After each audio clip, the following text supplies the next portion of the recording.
بسم الله الرحمن الرحيم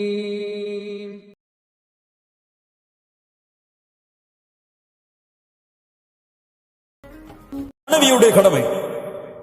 அல்லாஹ் ரப்புல் ஆலமீன் ஒரு பெண்ணுக்கு இந்த உலகத்திலே பெற்றோர்களுக்கு பணிவிடை செய்வதற்கு பிறகு அல்லாஹ் ஆக்கிய மிக முக்கியமான கடமை கணவனுக்கு பணிவிடை செய்வது. அல்லாஹ்வுடைய தூதர் முஹம்மது ரசூலுல்லாஹ் ஸல்லல்லாஹு அலைஹி வஸல்லம் அவர்கள் சொன்னார்கள், நான் இந்த உலகத்திலே ஒருவருக்கு சஜ்தா செய்யுமாறு ஒருவரை பணித்திருந்தால் கணவனுக்கு மனைவியை சஜ்தா செய்யுமாறு பணித்திருப்பேன். இதை விட என்ன வேண்டும்?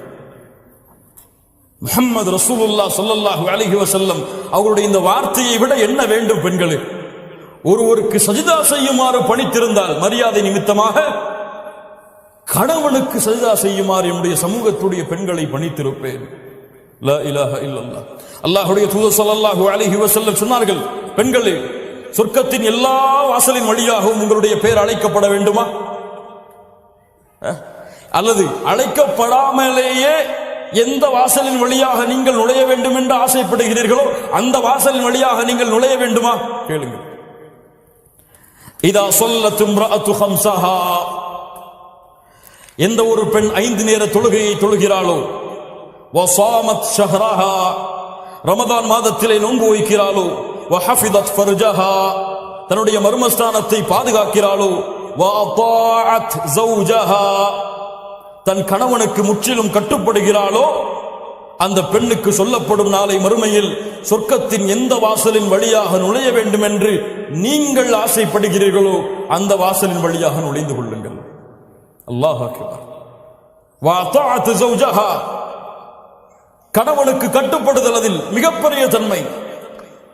அல்லாஹ்வுடைய தூதர் ஸல்லல்லாஹு அலைஹி வஸல்லம் சொன்னார்கள், நரகத்தை பார்த்தேன், அல்லாஹ் அதிலிருந்து நம்மை பாதுகாப்பானாக, நம்முடைய குடும்பத்தார்களை பாதுகாப்பானாக, அதனுடைய காற்றை கூட சுவாசிக்காமல் அல்லாஹ் ரப்புல் ஆலமீன் நம்மை பாதுகாப்பானாக. நரகத்தை பார்த்தேன், அதில் அதிகமாக பெண்களை பார்த்தேன். ஏன் அல்லாஹ்வுடைய தூதரே? அன்சாரி பெண்கள் கேட்டார்கள், ஏன் அல்லாஹ்வுடைய தூதரே அதிகமாக சாப வார்த்தைகளை பயன்படுத்துவீர்கள், கணவனுக்கு மாறு செய்வீர்கள், கணவனுக்கு மாறு செய்வீர்கள்? அல்லாஹ்விற்கு இணை வைத்த காரணத்தால் அல்ல, கொடிய குற்றங்களை செய்த காரணத்தால் அல்ல, கணவனுக்கு மாறு செய்தால் நரகம். அல்லாஹ்வுடைய மார்க்கத்தில் ஒரு கணவனுக்கு கட்டுப்படுதல் எவ்வளவு அந்தஸ்தில் உள்ளது, எவ்வளவு அந்தஸ்தில் உள்ளது. அல்லாஹ் ரப்புல் ஆலமீன் நம்மை பாதுகாப்பானாக. அதுபோன்று கணவன் மனைவியுடைய கடமைகள், கணவனை முதலாவதாக அறிதல். கணவனுக்கு எது பிடிக்கும், எது பிடிக்காது, எதை என் கணவன் விரும்புவான், எதை விரும்ப மாட்டான், எது அவனுக்கு சந்தோஷம், எது அவனுக்கு கவலை, எதை பேசினால் எந்த நேரத்திலே பேசினால் திருப்தி அடைவான், எதை பேசினால் கோபப்படுவான் என்ற எல்லா கல்வியையும் அறிந்தால்தான் அந்த கணவனோடு உங்களால் வாழ முடியும். ஏனால் பெண்ணுடைய குணம் இயற்கையிலே பலகீனமானது, இயற்கையிலேயே பலகீனமானது. தன்னுடைய விருப்பப்படிதான் எல்லாம் நடக்க வேண்டும் என்று ஒரு பெண் விரும்புவாள். இல்ல மாஷா அல்லாஹ், அது அவருடைய இயற்கையான குணம். அதற்கு ஏற்றார் போல் ஒரு பெண் தன்னுடைய வாழ்க்கையை தன் கணவனுடைய திருப்திக்கும் அதிர்ச்சிக்கும் மகிழ்ச்சிக்கும் கவலைக்கும் ஏற்ப மாற்றிக்கொண்டால் அவள்தான் இந்த உலகத்தில் உயரமான பெண், ஈமானோடு இருந்தால். அல்லாஹ் அப்படிப்பட்ட பெண்களாக எம்மை மாற்றுவானாக, எம்முடைய பெண்களையும் அல்லாஹ் மாற்றுவானாக. இரண்டாவது, எல்லா நேரமும் கணவனுக்கு காதலையும் அன்பையும் பாசத்தையும் வெளிப்படுத்திக் கொண்டே இருக்கு. ஆனால் இது ஆண்களுக்கும் பொருந்தும். ஒரு பெண் என்ன விரும்புவாள் தெரியுமா? எப்போது பார்த்தாலும் அந்த பெண்ணின் மீது பாசத்தை பொழிந்து கொண்டே இருக்க வேண்டும் என்பது என்று அந்த பெண் விரும்புவாள். அந்த பெண்ணுக்கு அவருடைய தேவை, அந்த பெண்ணுடைய செயல்களை நீங்கள் புகழ்ந்து கொண்டே இருக்க வேண்டும். ஒவ்வொரு முறை சமைக்கும் பொழுதும் உங்கள் மனைவி விரும்புவாள், இந்த சமையலை நீங்கள் நன்றாக இருக்க வேண்டும், நன்றாக இருக்கிறதம்மா என்று சொல்வதை. ஒவ்வொரு முறையும் தன்னை அலங்கரிக்கும் பொழுது அந்த பெண் விரும்புவாள், என்னை அழகு என்று என் கணவன் சொல்ல வேண்டும் என்று அந்த பெண் விரும்புவாள். ஒவ்வொரு முறையும் அந்த பெண்ணை நீங்கள் நேசித்தாலும், அதிகமான நேசத்தை வைத்தாலும் அதையெல்லாம் பார்க்க மாட்டாள், அதை வாயால் மொழிய வேண்டும் என்று அந்த பெண் விரும்புவாள். அது அந்த பெண்ணுடைய இயற்கை குணம். அல்லாஹ் ரப்புல் ஆலமீன் அமைத்த உலக வாய்ப்பு அதுதான். அனுப்புங்கள், ஐ லவ் யூ என்று அனுப்புங்கள். தவறா? மனைவிக்கு ஐ லவ் யூ சொன்னால் தவறா? தவறா? தவறான பெண்களிடத்தில் ஐ லவ் யூ சொன்னால் தான் தவறு. வாட்ஸ்அப்புடைய சிம்பல்களுடைய ஹார்ட்டுடைய துடிக்கக்கூடிய அந்த நிகழ்வுகளை எல்லாம் தவறான பெண்களுக்கு அனுப்பினால் தான் ஹராம். உங்கள் மனைவிக்கு அனுப்பினால் கஷ்டப்பட்டு சமைச்சு கொடுத்துட்டு சமைச்சிட்டு அவசரமா ஆபீஸ் கிளம்பி போயிட்டாரு கணவன். சமைச்சதை ஒன்றும் சொல்லலையேன்னு எதிர்பார்த்துட்டு அவன் ஆபீஸ் போய் சேர்ந்ததுக்கு பிறகு நிதானமா அஸ்ஸலாமு அலைக்கும் ரஹ்மத்துல்லாஹி வபரகாத்துஹு முழு சலாம சொல்லி அந்த அன்பை எதிர்பார்த்துட்டு இருப்பா. என்ன இப்பதான் வந்திருக்க, 1000 வேலை இருக்கு, அப்புறம் பேசுறேன். சரி மதியம் என்ன சமைப்போன்னு கேட்போம். அதான் சொல்லிட்டேன், அப்புறம் பேசுறேன், வேலை இருக்கு. லா இலாஹ இல்லல்லாஹ். ஒரு மனைவியுடைய உள்ளத்தை காயப்படுத்துகிறாய், அல்லாஹ் இதை பொருந்திக் கொள்வானா? உன்னுடைய அன்பை எதிர்பார்த்திருக்கிறாள், அன்பை எதிர்பார்க்காதவர்களுக்கு அன்பை கொடுக்கிறாய். அவ்வளவு கோபத்தில் இருந்தாலும் மேனேஜர் வந்துட்டான், சார் சொல்லுங்க சார், ஐ வில் டு, இப்ப முடிச்சிடறேன். லா இலாஹ இல்லல்லாஹ், லா இலாஹ இல்லல்லாஹ். யோசித்து பாருங்கள் மூமின்களே, இதுவெல்லாம் நம்முடைய வாழ்க்கையில் நடக்கக்கூடிய நிகழ்வுகள். நாம் இதில் பங்கு கொண்டிருக்கிறோம். அந்த மனைவியுடைய உள்ளம் நிறைந்து விட்டால் உங்கள் மீது அவள் அன்பை காட்ட மாட்டாளா, பாசத்தை காட்ட மாட்டாளா? அன்னைக்கு மதிய சாப்பாடு அவ்வளவு அற்புதமா இருக்கும். சொல்லி பாருங்க, கால சாப்பாடு இந்த மாதிரி நான் சாப்பிட்டது இல்லம்மா என் வாழ்க்கையில சொல்லி மனைவி மதியம் அந்த சாப்பாட்டை எப்படி செய்வாங்க? காலையில போகும்போது இதெல்லாம் என்ன, ஒரு ஹோட்டல்ல போய் சாப்பிட்டு போயிருக்கலாம்னு நீங்க போனீங்க, மதியம் உப்பு கூட இருக்காது. நைட்டு அவ்வளோ பசியில் வருவீங்க, ஏதாவது குடும்பம்னு சொல்லி. அப்பதான் நமக்கு நோஞ்சி எல்லாம் முடிஞ்சு போய் கஷ்டப்பட்டு வருவோம். அப்போ அப்பாங்க பாருங்க, லா இலாஹ இல்லல்லாஹ், அல்லாஹ் ரப்புல் ஆலமீன் நம்மை பாதுகாப்பானாக. சதா நேரமும் அன்பையும் பாசத்தையும் இருவரும் பரிமாறிக்கொண்டே இருத்தல். மனைவி கணவனுக்கு கொடுத்தல், கணவன் மனைவிக்கு கொடுத்தல். இருவரும் அன்பையும் பாசத்தையும் வெளிப்படுத்திக் கொண்டே இருத்தல். சொல்லுங்கள், எவ்வளவு முறை வேண்டுமானாலும் சொல்லுங்கள். இப்போ போய் ஐ லவ் யூ அனுப்புவீங்கன்னா சந்தேகப்படுவாங்க. அதான் முதல்ல நம்ம கன்ஃபார்ம் பண்ணிக்கணும். வாயால சொல்லிட்டு அதுக்கப்புறம் வாட்ஸ்அப்ல அனுப்புங்க. வேற யாருக்கும் மாத்தி அனுப்பிட்டாங்கன்னு சொல்லி வேற மாதிரி சந்தேகம் வந்துடும். சொல்லி பல நாள் ஆச்சு, பல வருஷம் ஆச்சு இல்ல, எப்போ சொல்லியிருப்போம்? கல்யாணம் முடிக்கிறதுக்கு முன்னாடி பேசி வைக்கும் போது 1000 முறை போயிருக்கும். அந்த காலத்திலேயே டெலிகிராம்லையும் தந்தியிலையும். திருமணம் முடிச்சதுக்கு பிறகு அந்த வார்த்தை இருக்குதான்னே நமக்கு மறந்துடும். பலருக்கு இல்ல. மஷா அல்லாஹ், அல்லாஹ் பாதுகாத்தவர்களை தவிர. அல்லாஹ் நம்முடைய வாழ்க்கையை மகிழ்ச்சியாக ஆக்குவானாக. மூன்றாவது, கணவனுடைய முழு செல்வத்தையும் பாதுகாத்தல், கணவனுடைய முழு செல்வத்தையும் நிர்வகித்தல். ஒரு பெண் ஒரு குடும்பத்துடைய அரசு, ஒரு குடும்பத்தை நிர்வகிக்கக்கூடிய பெண். அந்த பெண் தன்னுடைய தகுதியை அறிந்து செயல்பட வேண்டும். அந்த கணவன் சம்பாதிப்பதை சரியான முறையில் செலவழித்து சரியான முறையில் கணக்கை அந்த குடும்பத்திலே அமைத்தல் அந்த பெண்ணுடைய திறமை. அப்படி செய்தால் அந்த கணவன் அந்த மனைவியை நம்புவான். நம்ம மனைவிமார்கள் எல்லாம் மஷா அல்லாஹ் பாதுகாத்தவர்களை தவிர எப்படி எப்ப சம்பள ரேட்டு வரும், எப்ப நகை வாங்கலாம், எப்ப அந்த செலவை முடிக்கலாம் அப்படின்னு சொல்லி பல கடனை வச்சுட்டு தான் அடுத்த மாசத்தை நடத்த வைப்பாங்க. லா இலாஹ இல்லல்லாஹ். 25ஆம் தேதி சம்பளம் வாங்குவார், 26ஆம் தேதி என்ன செய்யறதுன்னு தெரியாம உட்கார்ந்து இருப்பாரு. இப்படி இருக்கக்கூடாது. அவருடைய முழு மாதத்தையும் எந்த சிரமமும் இல்லாமல் பொருளாதாரத்தில் ஆக்குதல், அவருக்கு கொடுக்கக்கூடிய வருமானத்தை வைத்து அது மனைவியுடைய திறமை, மனைவியுடைய வலிமை, அதை செயல்படுத்தினால் மகிழ்ச்சியான வாழ்க்கையாக அந்த மாதம் அமையும். நான்காவது, கணவனுடைய அனுமதி இல்லாமல் எந்த முடிவையும் எடுக்காமல் இருத்தல். ஒரு மனைவி ஒரு வாழ்க்கையில் ஒரு முடிவை எடுக்க வேண்டும் என்றால் அந்த இடத்திலே கணவனுடைய அனுமதி என்பது அல்லாஹ் ரப்புல் ஆலமீன் கடமையாக்கிய கடமை, ஃபர்தை தவிர. அல்லாஹ்வுடைய கடமைகள் சட்டங்களை தவிர மற்ற எல்லா விஷயங்களிலும் இந்த உலகத்திலே மனைவி ஒரு பெண் தேர்ந்தெடுக்க வேண்டிய முடிவின் தகுதியானவர் யார்? கணவன் தான். அல்லாஹ்வுடைய தூதர் ஸல்லல்லாஹு அலைஹி வஸல்லம் சொன்னார்கள், புகாரி ரஹிமஹுல்லாஹ் பதிவு செய்கிறார்கள், எந்த ஒரு பெண்ணுக்கும் தகுதி கிடையாது அந்த கணவன் நிலையாக இருக்கும் பொழுது நோன்பு வைப்பதற்கு. நோன்பு வைப்பதற்கு கணவன் நிலையாக இருந்தால் அந்த கணவனின் அனுமதி இல்லாமல் நஃபிலான நோன்பை அல்லாஹ்விற்கு நோற்பதற்கு அனுமதி கிடையாது. என்ன வேண்டும் இதை விட? ஒரு நோன்பு அல்லாஹ்விற்கு செய்ய வேண்டிய நன்மை நஃபில். இந்த நஃபிலை செய்யக்கூடாது கணவனுடைய அனுமதி இல்லாமல். ஒரு இபாதத்தில் அல்லாஹ்வுடைய மார்க்கம் நிபந்தனைகளை கொடுத்திருந்தால் அவருடைய சுய பிரச்சனைகள், சொந்த பிரச்சனைகள், சொந்த முடிவுகளுக்கு பல பிரச்சனைகள் குடும்பத்தில் வருவதற்கு காரணம் அதுதான். கணவனுக்கு தெரியாமல் முடிவை எடுத்தல், இதை கணவன் ஏற்றுக்கொள்ளவே மாட்டான். ஒரு ஆண் தனக்கு கீழே உள்ள ஒரு பெண் தனக்கு தெரியாமல் முடிவு எடுத்தலை ஏற்றுக்கொள்ள மாட்டான். இது அவனுடைய இயற்கை குணம், அவனுடைய ஆளுமை, அவனுடைய இயற்கையாக அமைத்தது. அது அவன்தான் மேலே இருக்க வேண்டும் என்று ஒரு ஆண் விரும்புவான். பெண் அதற்கு ஏற்றால்போல் நடந்து கொண்டால் வாழ்க்கை சிறப்பாக இருக்கும். இது எதிலே? அல்லாஹ்வுடைய மார்க்க சட்டங்களை மீறுவதிலே கிடையாது. கணவன் சொல்லுகிறான், இந்த நிகழ்ச்சிக்கு போகிறோம், ஹிஜாப் அணியக்கூடாது. உயிரை பிரிந்தாலும் சரி கணவனுக்கு கட்டுப்படக்கூடாது. இந்த நிகழ்ச்சிக்கு போகிறோம், தொழுகைதானே பரவாயில்லை, நாம் இஷாவோடு சேர்த்து தொழுது கொள்ளலாம், கட்டுப்படக்கூடாது. உயிரை இழந்தாலும் நிறைவேற்று அதை. ஏன்? உன் கணவனுக்கு கட்டுப்பட வேண்டும் என்று கூறியவனை யார்? அல்லாஹ். அவனுக்கு கட்டுப்பட்டதற்கு பிறகுதான் அவனுடைய சட்டங்களில் உன் கணவனுக்கு. லா இலாஹ இல்லல்லாஹ். அல்லாஹ் ரப்பல் ஆலமீன் இதை புரிந்து கொள்ளக்கூடிய வாய்ப்பை நமக்கு தருவானாக. ஐந்தாவது, கணவனுடைய மரியாதையை, கண்ணியத்தை அவர் இருக்கும் பொழுதும் இல்லாத நிலையிலும் கடைபிடித்தல், காத்தல். கணவன் போயிட்டான்னா போனை போட்டு, இன்னைக்கு அவர் இப்படி செஞ்சார், இவர் இப்படி செஞ்சார், இன்னைக்கு அப்படி நடந்துகிட்டார் என்கிட்ட. லா இலாஹ இல்லல்லாஹ். புறம் பேசுதலின் உச்சம் தன் கணவனை பற்றி பிறரிடத்தில் சொல்வது. உன் கணவன் பிரச்சனைக்குரியவனாக இருந்தால், உன் கணவன் உன்னை துன்புறுத்தினால், வேதனை செய்தால், யாரிடத்திலே முறையிடு? நீ உன் தோழிக்கு சென்று உன் கணவனுடைய குறையை வெளிப்படுத்துவாயா? அது பாவம், குற்றம். அல்லாஹ்விடத்திலே முறையிடு. அல்லது நீங்கள் இருவரும் பேசி ஒரு சமாதான முடிவை கொண்டு வாருங்கள். அல்லாஹ் ரப்புல் ஆலமீன் அதை தெளிவை கொடுப்பாள். ஏன்? உங்களுடைய கணவனுடைய உள்ளத்தை மாற்றுவது யாரிடத்தில் இருக்கிறது? உங்களுடைய கணவனுடைய ஒரு குணம் உங்களுக்கு பிடிக்கவில்லை, கணவன் எப்போது பார்த்தாலும் எரிந்து விழுகிறாள், என்ன செய்வது? உங்கள் தோழி இடத்துல, என் கணவன் எரிந்து விழுகிறான் என் மேலே, அவர் தாய் இடத்துல, ஏமா கல்யாணம் பண்ணி வச்சீங்க, அவன் எரிஞ்சு விழுறாமா என் மேல, அப்படி சொல்றதா? அல்லாஹ்விடத்திலே முறையீடு. அல்லாஹ்வுடைய இரண்டு விரல்களுக்கிடையே உள்ளங்கள் இருக்கிறது, அவன் நாடியவாறு மாற்றி அமைப்பான். அநீதம் இழைக்கப்பட்டால் அந்த அநீதம் செய்தவர்களுடைய பிரார்த்தனை அல்லாஹ் அங்கீகரிப்பான்.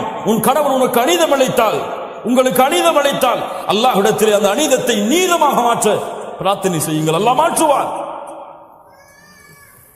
ஆறாவது, என்ன இருந்தாலும், என்ன பிரச்சனை வந்தாலும், என்ன மனதுக்கு விருப்பம் இல்லாததாக இருந்தாலும் நேரடியாக அந்த கணவனிடத்திலே திறந்த மாதிரி பேசிவிடுதல், ஓப்பனா சொல்லிடுறது.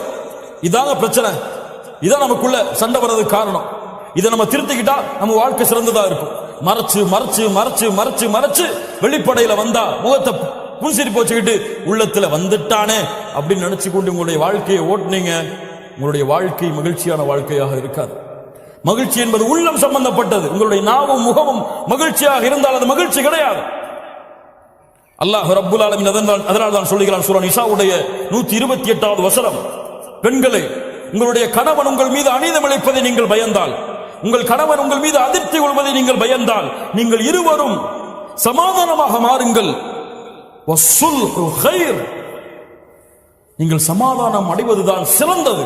அல்லாஹ் சொல்கிறார், இருவரும் பேசி சமாதானம் அடைவதுதான் சிறந்தது. அதனால் பிரச்சனை என்று வந்தால் உடனடியாக நாளைக்கு பேசிப்போம், நாளை கழிச்சு பேசிப்போம், அடுத்த நாள் பேசிப்போம். எங்க இந்த குணம் உங்களுக்கு மாத்திக்கிட்டீங்கன்னா ரொம்ப நல்லா இருக்கும். நம்ம ரெண்டு பேருக்கு இடையில சண்டை ஏற்படுத்துறது இந்த குணம் தான், இதை மாத்திக்கொள்ளுங்க, அல்லாஹ் உங்களுக்கு அருள் செய்வோம். அவ்வளவுதான்.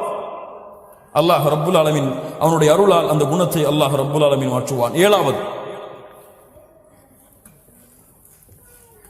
கணவனை பிறரோடு ஒப்பிடுது. அவருடைய சேலரி அவ்வளவு இருக்குங்க, ஏங்க நீங்க இவ்வளவு சேலரி வாங்குறீங்க? அவரை விட நல்ல திறமையாளி தான் இருக்கீங்க, நீங்க அவனமா நடந்து கொள்ளல? அவர் மனைவிக்கு அதெல்லாம் வாங்கி கொடுத்திருக்காரு, இப்ப சேலரி வந்த உடனே நீங்க எப்படி இருக்கிறீங்க? லா இலாஹ இல்லல்லாஹ். இந்த ஒப்பிட்டல் கணவன் மனைவியுடைய வாழ்க்கையில் மிகப்பெரிய பிரச்சனைகளையும் குழப்பங்களையும் ஏற்பட்டு,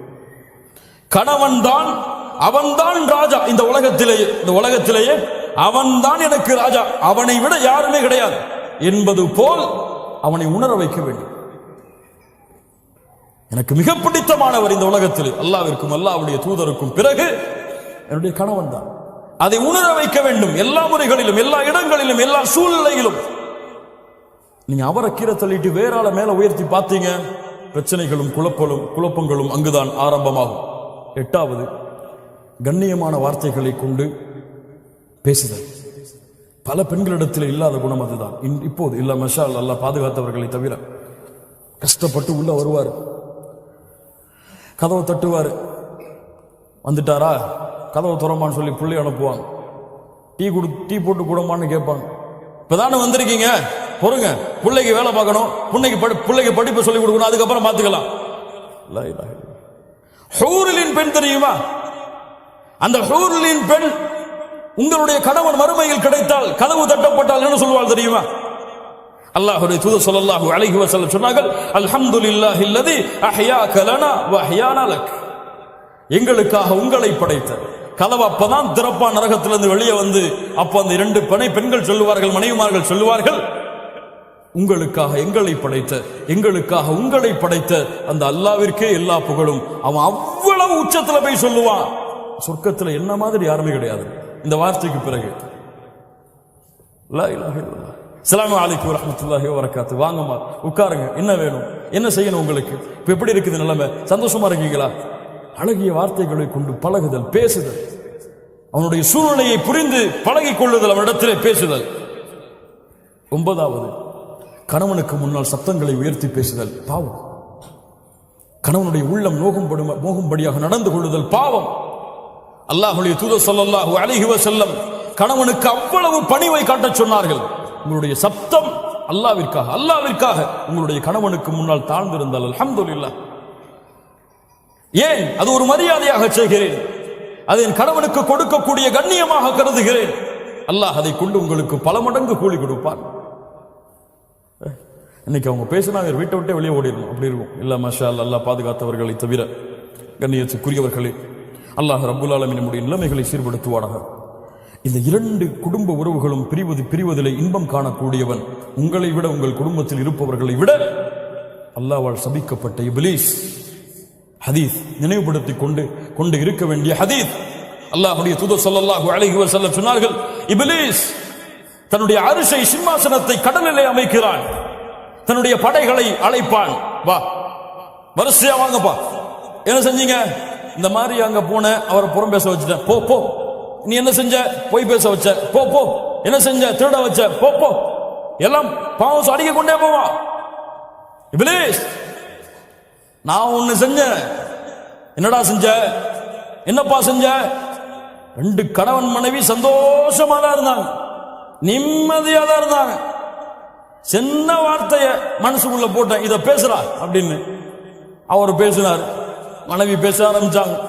அவர் இவரை பத்தி பேசினார், அவங்க அம்மா அவருடைய குடும்பத்தை பத்தி பேசினார். நான் சொன்னேன், அவர் மட்டும்தானா? நீனும் பேசு, நீனும் பேசு, நீனும் பேசு. 2 பேரும் சந்தோஷமா இருந்தாங்க. 2 பேரையும் பிரிச்சுட்டு நான் திரும்பி சந்தோஷமா வந்துட்டேம்மா. சைத்தான் இறங்கி, வாடா வாடா வாடா, உன்னைத்தான் எதிர்பார்த்துட்டு இருந்தேன் சொல்லி, நீதான் நிஅம, நீதான் சிறந்தவன், உயர்ந்தவன் என்று அணைத்துக் கொள்வான். வேறு சில ஹதீஸ்களில் தனக்கு பக்கத்திலே அமர வைத்துக் கொள்வான். இப்லீஸ் உங்களுக்கிடையே நடக்கக்கூடிய சண்டையில் மகிழ்ச்சி அடைகிறான். ஏதாவது சண்டை வருதா? வந்துட்டான்டா இப்லீஸ், அஊது பில்லாஹி மினஷ் ஷைத்தானிர் ரஜீம். உள்ள போறீங்களா? பிஸ்மில்லாஹ். அல்லாஹ்வுடைய தூதர் ஸல்லல்லாஹு அலைஹி வஸல்லம் சொன்னார்கள், உங்கள் வீடுகளிலே நீங்கள் நுழையும் பொழுது பிஸ்மில்லாஹ் என்று கூறி நுழைந்தால், அல்லாஹ்வுடைய பெயர் கூறி நுழைந்தால், ஷைத்தான் சொல்லுவான், இன்னைக்கு நமக்கு இங்க தங்குமிடம் கிடையாதுப்பா, வேற வீட்டை பார்த்து போகணும். அல்லாஹ்வுடைய பெயர் கூறாமல் நுழைந்தால், வாங்க வாங்க வாங்க, இங்கதான் நம்முடைய வீடு என்று எல்லாவரையும் அழைத்து உள்ளே உட்கார்ந்து கொள்வான். அல்லாஹ்வுடைய பெயர் கூறாமல் சாப்பிட்டால் அன்றைய இரவு உணவும் அவனுக்கு அங்கேதான். ஷைத்தான் உங்க 2 பேருக்கு மத்தியில இருந்தா சும்மா இருப்பானா? என்ன செய்வான்? ஷைத்தான வீட்டுக்கு வெளியிலேயே பிஸ்மில்லான்னு சொல்லி அனுப்பிட்டீங்கன்னா சண்டை இருக்குமா? பிரச்சனை இருக்குமா? சச்சரவு இருக்குமா? கவலை இருக்குமா? லா இலாஹ இல்லல்லாஹ். கண்ணியமாக வாழ வேண்டிய வாழ்க்கை, மகிழ்ச்சியோடு வாழ வேண்டிய வாழ்க்கை, அன்பையும் பாசத்தையும் மாறி மாறி காட்டி இந்த உலக வாழ்க்கையுடைய அத்துணை கவலைகளையும் மறக்க வைத்து ஒரு மகிழ்ச்சியான மனிதனாக இந்த உலகத்திலே கணவனையும் மனைவியையும் ஆக்குவது இருவரின் மீதும் கடமையாக்கப்பட்ட கடமை. இன்னைக்கு பிரச்சனைகளையும், தலாக்களையும், சச்சரவுகளையும், சண்டைகளையும், அடித்தலையும், இருவரும் மாறி மாறி ஏசுறதிலையும் நடந்து கொண்டிருக்கிறது. இது முசீபா, இது முசீபா, சோதனை. அல்லாஹ் ரப்புல் ஆலமீன் நம்மை பாதுகாப்பானாக. கண்ணியத்துக்குரியவர்களே, அல்லாஹ் ரப்புல் ஆலமீன் சூரா அஹ்ஸாபுடைய 35வது வசனத்திலே முஸ்லிமான ஆண்கள் பெண்களுக்கு சில தன்மைகளை சொல்லுகிறான். அதை கூறி இந்த உரையை நான் முடித்துக் கொள்கிறேன். ஒரு கணவன் மனைவி எப்படி இருக்க வேண்டும்? இன்னல் முஸ்லிமீன வல் முஸ்லிமாத், அல்லாஹ்விற்கு கட்டுப்பட்ட ஆண், அல்லாஹ்விற்கு கட்டுப்பட்ட பெண், வல் முஃமினீன வல் முஃமினாத், அல்லாஹ்வை நம்பிக்கை கொண்ட ஒரு பெண், அல்லாஹ்வை நம்பிக்கை கொண்ட ஒரு ஆண், வல் கானிதீன வல் கானிதாத், அல்லாஹ்விற்கு தன்னை பணிய வைத்த ஒரு ஆண், அல்லாஹ்விற்கு தன்னை பணிய வைத்த ஒரு பெண், வஸ்ஸாதிகீன வஸ்ஸாதிகாத், அல்லாஹ்வுக்கு உண்மையை பேசிய ஒரு பெண், உண்மையை பேசிய ஒரு ஆண், வஸ்ஸாபிரீன வஸ்ஸாபிராத், பொறுமையை கடைபிடித்த ஆண், பொறுமையை கடைபிடித்த பெண், வல் காஷிஈன வல் காஷிஆத், உள்ளத்தோடு, உள்ளத்துடைய அச்சத்தோடு, பணிவோடும் நேசத்தோடும் அல்லாஹ்வை பயந்த ஒரு ஆண், அல்லாஹ்வை பயந்த ஒரு பெண், வல் முத்தஸத்திகீன வல் முத்தஸத்திகாத், அல்லாஹ்வுடைய பாதையில் செலவு செய்த ஒரு ஆண், அல்லாஹ்வுடைய பாதையில் செலவு செய்த ஒரு பெண், வஸ்ஸாயிமீன வஸ்ஸாயிமாத், அல்லாஹ்வுடைய பாதையில் நோன்பை நோற்ற ஒரு ஆண், அல்லாஹ்வுடைய பாதையில் நோன்பை நோற்ற ஒரு பெண், வல் ஹாஃபிதீன ஃபுரூஜஹும் வல் ஹாஃபிதாத், தங்களுடைய கற்பை மர்மஸ்தானத்தை பாதுகாத்த ஒரு ஆண், பாதுகாத்த ஒரு பெண், வஸ்ஸாகிரீன அல்லாஹ கஸீரன் வஸ்ஸாகிராத், அல்லாஹ்வை அதிகமாக நினைவு கூர்ந்த ஒரு ஆண், அல்லாஹ்வை அதிகமாக நினைவு கூர்ந்த ஒரு பெண். இவர்களுக்கெல்லாம் அல்லாஹ் ரப்புல் ஆலமீன் பாவ மன்னிப்பையும் மிகப்பெரிய கூலியான யானி அல் ஜன்னா அதையும் அல்லாஹ் வைத்திருக்கிறான். இந்த தன்மைகளுடைய பெண்களாக ஆண்களாக நாம் மாறுவோம். அல்லாஹ் நம்முடைய வாழ்க்கையை சிறந்த வாழ்க்கையாக ஆக்குவான். கண்ணியத்துக்குரியவர்களை, மிக முக்கியமாக ஒரு கணவன் ஒரு மனைவி விரும்பக்கூடிய மிக முக்கியமான தன்மை, இந்த மனைவி எனக்கு மட்டுமே உரித்தாளவளாக இருக்க வேண்டும். இவள் சொல், இவள் அழகு, இவள் உரிமை, இவளுடைய கண்ணியம், இவள் கொடுக்கக்கூடிய மரியாதை எனக்கு மட்டுமே கணவன் விரும்புவான், மனைவி விரும்புவாள். இந்த கணவன் எனக்கு மட்டுமே, இவன் பேச்சு, இவன் நடை, இவனுடைய உடை, இவனுடைய கண்ணியம், இவனுடைய மரியாதை, பாசம், நேசம் எனக்கு மட்டுமே. இரு உறவுகளும் அல்லாஹ்வை பயந்து அல்லாஹ்வை அஞ்சிக் கொண்டு தூய்மையாக இந்த உலகத்திலே வாழ்ந்தால், அல்லாஹ்வை பயந்து இந்த உலகத்திலே, தன் உலகத்திலே அழகி என்பது யாரும் இல்லை என் மனைவியை தவிர, அழகன் என்பவன் யாரும் இல்லை என்னுடைய கணவனை தவிர, இந்த உலகத்திலே எனக்கு தகுதியானவன், அவன் எதில் குறைந்திருந்தாலும் என்னிடத்திலே மேன்மையானவன் அவனை தவிர யாரும் இல்லை என் கணவன் என்று இரண்டு உறவுகளையும் புரிந்து இந்த பூமியிலே வாழ்ந்தால் மகிழ்ச்சியான வாழ்க்கையை அல்லாஹ் ஏற்படுத்துவான். மகிழ்ச்சியான வாழ்க்கையை நாம் ஏற்படுத்த முடியாது, மகிழ்ச்சியான வாழ்க்கையை நாம் உருவாக்க முடியாது. நாம் முயற்சிக்கலாம், அந்த முயற்சியை நிறைவேற்றுபவன் அல்லாஹ். அல்லாஹ்விடத்திலே அதற்காக பிரார்த்தனை செய்யுங்கள்.